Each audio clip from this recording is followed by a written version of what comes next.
वित्तीय अनुपात विश्लेषण में हम अब ये लेते हैं कि जैसे हमने पहले बताया था आपको कि वित्तीय अनुपात का ज्ञात करने के क्या उद्देश्य होते हैं और इनके क्या सीमाएं हैं और क्या उपयोगिता है।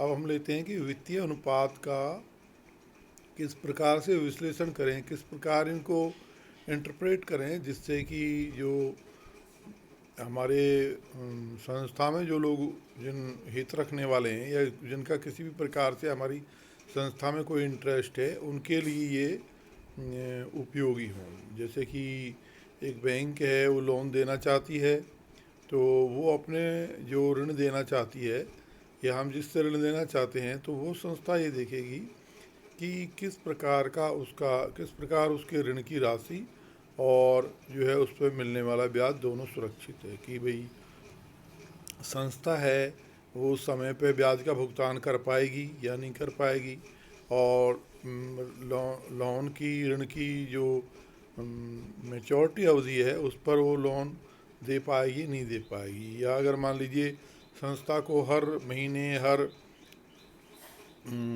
साल जो है वो कुछ पैसा बैंक को वापस लौटाना है, तो वो लौटाने में सक्षम है या नहीं है। तो ये सारी बातें हम वित्तीय विवरणों, जिनमें कि हमने बताया आपको लाभ हानि खाता और स्थिति विवरण, इनके आधार पर इनमें जो दी गई डेटा है उसको हम इंटरप्रेट करके निकालने की कोशिश करते हैं। तो अनुपात जो है, वित्तीय अनुपात है, उनको हम कई तरह से बांट सकते हैं।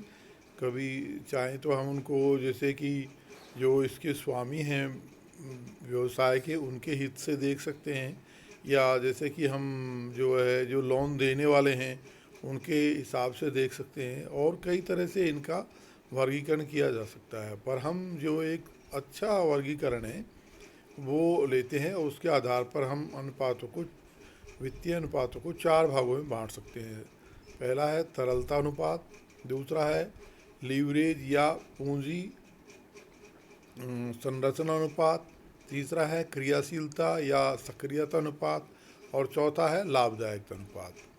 तो हम पहले तरलता अनुपात से लेते हैं। तो तरलता से मतलब ये है कि संस्था में अपनी जो चालू संपत्तियां हैं वो तरल होने में कितनी सक्षम है, या संस्था में अपने जो खर्चे हैं किसी भी प्रकार के उनको भुगतान करने में सक्षम संस्था कितनी तत्पर है, कितनी उसके पास में उपलब्ध है धनराशि। तो यानी कि ये कह सकते हैं हम कि हमारे जो चालू दायित्व होते हैं उन चालू दायित्वों को चुकाने में एक संस्था कितनी तत्पर है। जैसे कि मैंने एक बार पहले आपको बताया था कि चालू संपत्तियां, जिनमें कि मुख्य रूप से ओवरड्राफ्ट, हमारे लेनदार, हमारे बिल्स पेबल्स और दूसरे प्रकार के जो खर्चे हैं वो हम उसमें लेते हैं। जबकि इनको चुकाने के लिए हमारे पास क्या होता है कि करंट असेट्स में जैसे होते हैं, हमारे पास में स्टॉक होता है जो बिक्री बन के कैश उपलब्ध कराता है, या फिर हमारे पास में कैश होता है, या बैंक में बैलेंस होता है, या हमारे कैश को हमने कहीं एफडी वगैरह करा रखा है, तो उनके द्वारा हम इस जो है हमारे चालू दायित्वों का भुगतान कर सकते हैं। तो यानी कि संस्था जो है अपने चालू दायित्वों के प्रति कितनी सक्षम है भुगतानों करने के लिए, ये देखने वाले अनुपात हम इसमें लेते हैं खास तौर से।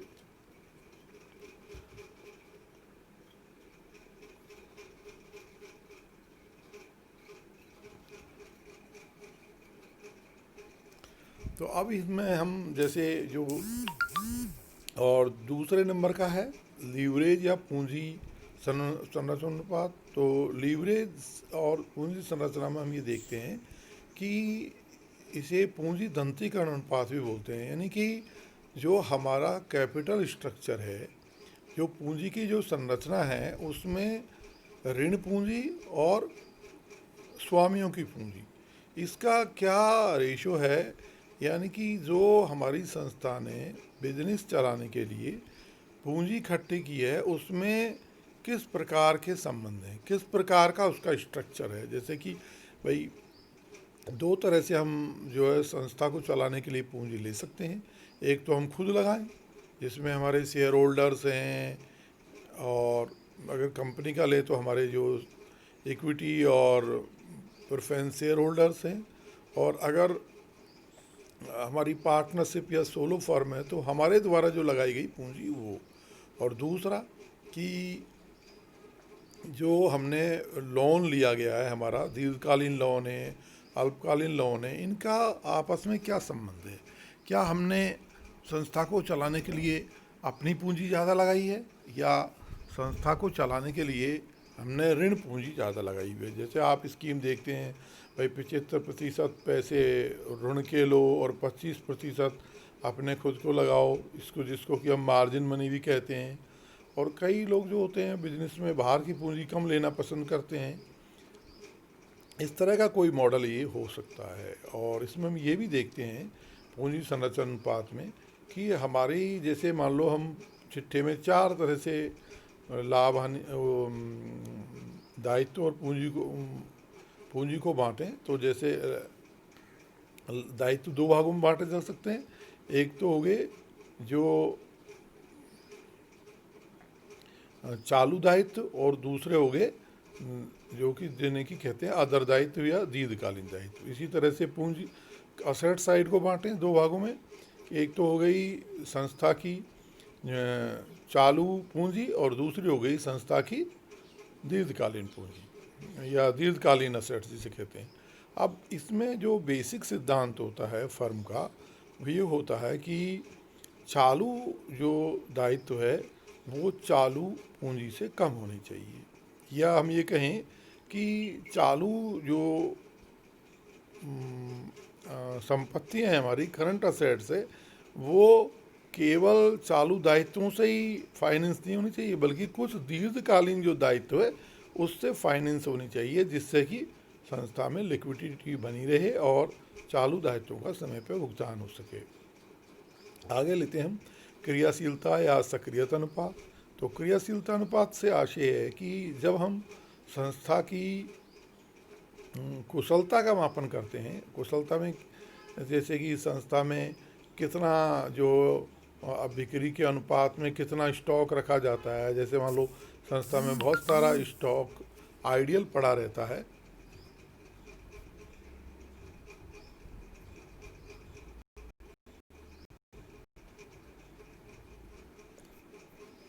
जैसे कि सक्रियता अनुपात के बारे में बात कर रहे थे। जैसा कि संस्था में बहुत सारा स्टॉक आइडल पड़ा रहता है, या हमारे जो बहुत सारे पैसे डेटर्स में फंसे हुए रहते हैं, या हम जो है बाज़ार से मिलने वाली जो हमें उधार की सुविधा है उसका बिल्कुल यूज़ नहीं लेते हैं। तो इन चीज़ों के आधार पर हम ये नापते हैं कि संस्था जो है वो अपना किस प्रकार से कुशलता से संचालन कर रही है, उसके मैनेजमेंट है वो किस तरह कुशलता से संस्था को चला रहे हैं। तो इसमें ज़्यादातर जो हम इन विभिन्न जो बातें हैं उनका जो मापन करते हैं या इनकी कुशलता देखते हैं, वो विक्रय के आधार पर देखते हैं, या हम कहें कि कई बार विक्रय से अगर हमें स्थिति भ्रांतिपूर्ण आती हो तो हम इसको कॉस्ट ऑफ गुड सोल्ड, यानी कि माल की जो लागत है जिसमें से, जिसका मतलब यानी कि जो हमारी बिक्री है, विक्रय है, उसमें से अगर प्रॉफिट घटा दें तो कॉस्ट ऑफ गुड सोल्ड आता है। इसके आधार पर हम संस्था का कुशलता का मापन करते हैं। अगला अनुपात है लाभदायक अनुपात।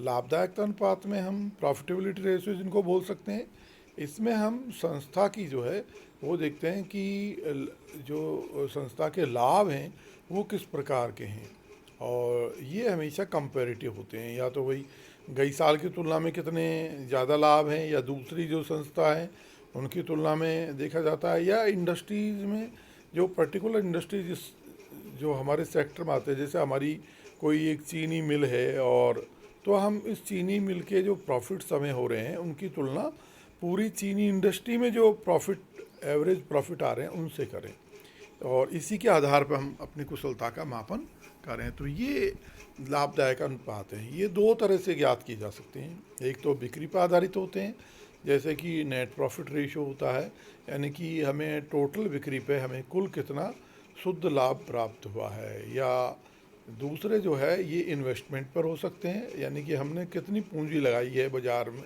संस्था में, और हमें उससे क्या प्रॉफिट मिल रहा है। जैसे कि मान लो हमने 1 करोड़ रुपए लगाए हैं और अगर हमें 20 लाख रुपए साल में बनते हैं तो ये हो गया 20% प्रॉफिट हमें अपनी पूंजी पे मिल रहा है। तो ये हुआ आपके लाभदायक अनुपात। इन सभी अनुपात जो है, तरलता अनुपात,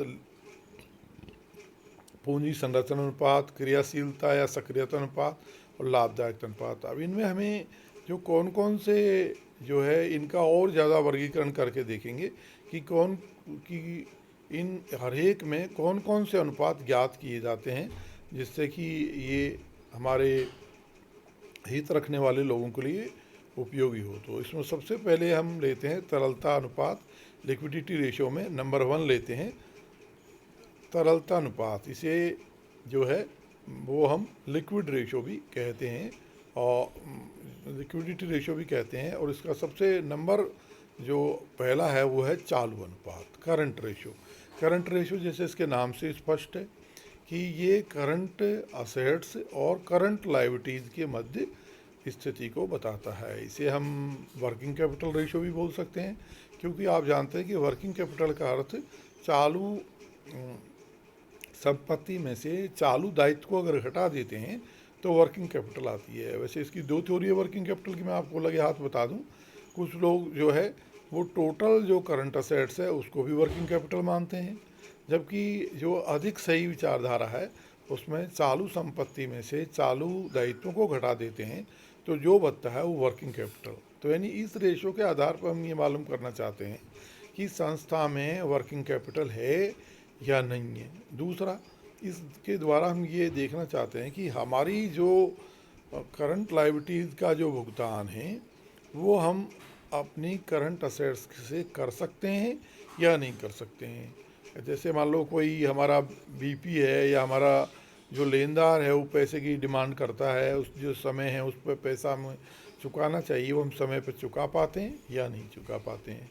तो इसमें हम हमेशा ही करंट असेट्स में करंट लायबिलिटीज़ का भाग दे के ज्ञात करते हैं और ये रेशो 1 से हमेशा ज़्यादा होना चाहिए। और इसका अच्छा जो मानक है, स्टैंडर्ड जो माना जाता है वो 2:1 माना जाता है, यानी कि जो करंट लायबिलिटीज़ हैं वो करंट असेट्स की तुलना में आधी होनी चाहिए, या करंट असेट्स है वो करंट लायबिलिटीज़ की तुलना में दुगनी होनी चाहिए। ये इसका एक स्टैंडर्ड है जो कि संस्थाओं में देखा जाता है। और इसमें देखने के लिए हम जो ये फार्मूला दिया आपको वो आप देख सकते हैं। दूसरे नंबर का है त्वरित अनुपात या तो अम्ल परख रेशो। इसको हम क्विक रेशो, लिक्विड रेशो या एसिड टेस्ट रेशो भी कहते हैं। इसमें हम जो फार्मूला है इसका quick assets upon current liabilities, तो इसमें ये ध्यान रखने की बात है कि जो करंट असेट्स और क्विक असेट्स में थोड़ा फ़र्क है। यानी करंट असेट्स में 2 चीज़ें ऐसी होती है जिनका कि हमें पेमेंट मिलने में प्रॉब्लम होती है। जैसे कि स्टॉक है जो करंट असेट्स का बड़ा आइटम होता है, तो वो स्टॉक जो है वो कितना जल्दी बिके नहीं बिके और बिकने के बाद में कितने दिनों में पैसे आए उसके, इसका कोई हमें पक्का रहता नहीं है। अगर बाज़ार में स्थिति गड़बड़ हो जाए तो हमारा स्टॉक जो है नहीं बिकेगा। तो ये यानी कि ये बहुत सर्टेन नहीं है कि ये पैसे का स्टॉक के हमें इतने दिन में मिल जाएंगे। और दूसरा है प्रीपेड एक्सपेंसेस, जो यानी कि पहले ही हमने भुगतान कर दिया है और जिसको कि हम करंट असेट्स के रूप में दिखा रहे हैं, इससे कोई भुगतान हमें मिलने वाला नहीं है। तो ये दोनों जो राशियां हैं किसकी, एक तो स्टॉक की और दूसरी जो है हमारी प्रीपेड एक्सपेंसेस की, ये अगर करंट असेट्स में से हम घटा देते हैं तो हमारी जो है क्विक असेट्स आ जाती है। और ये अनुपात जो है वो सामान्यतः 1:1 होना चाहिए, यानी हमारी क्विक असेट्स है वो करंट लायबिलिटीज़ के बराबर होनी चाहिए। और इसका मतलब यह है अगर हमें कुछ प्रॉब्लम हो थोड़ी बहुत मार्केट में बिक्री वगैरह को लेकर, तो ये प्रॉब्लम हमें नहीं आए और हम अपने समय पर दायित्वों का भुगतान कर लें। या दूसरा हम ये भी कह सकते हैं इसमें कि ये जो रेशियो है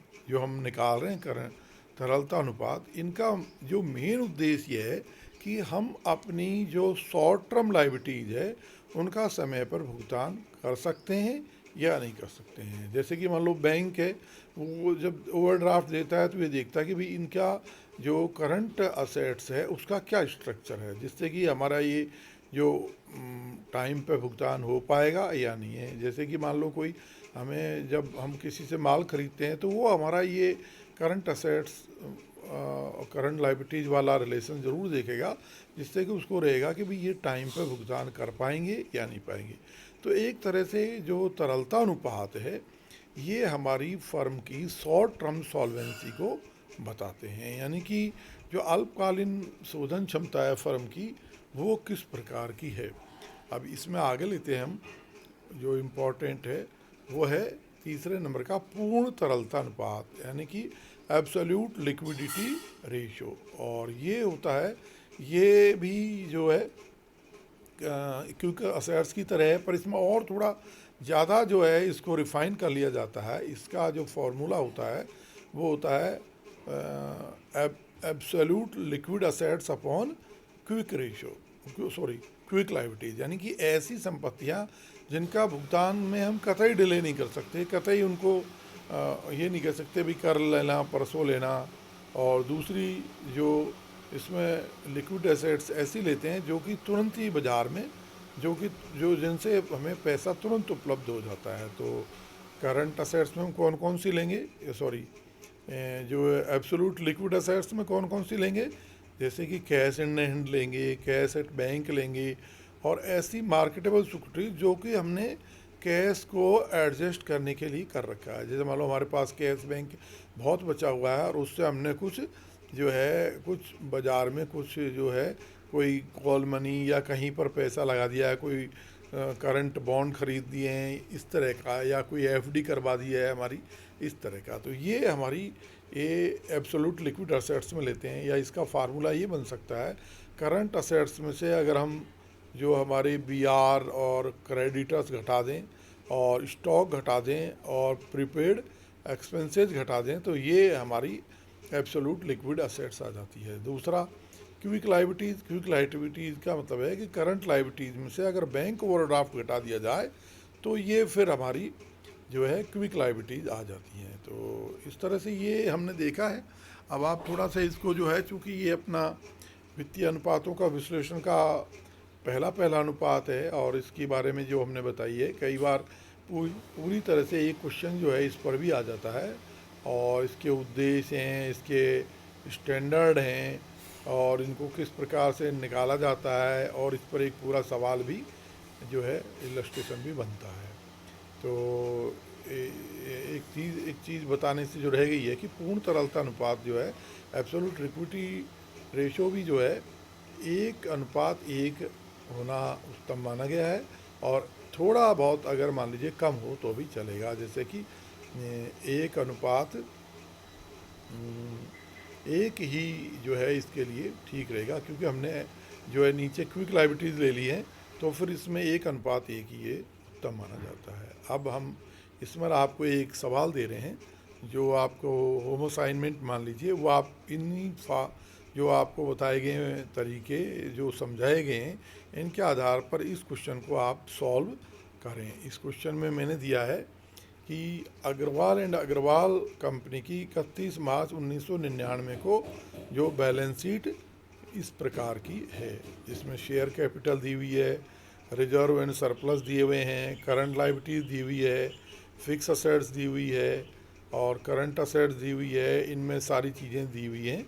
इनके आधार पर आपको जो है कौन कौन से रेशो निकालना है, करंट रेशो निकालना है, क्विक रेशो निकालना है और एब्सोल्यूट लिक्विडिटी रेशो निकालना है। तो ये आप करके अपना देखिए, समझिए, फिर उसके बाद में आपको कल इसका जो है सॉल्यूशन बताया जाएगा।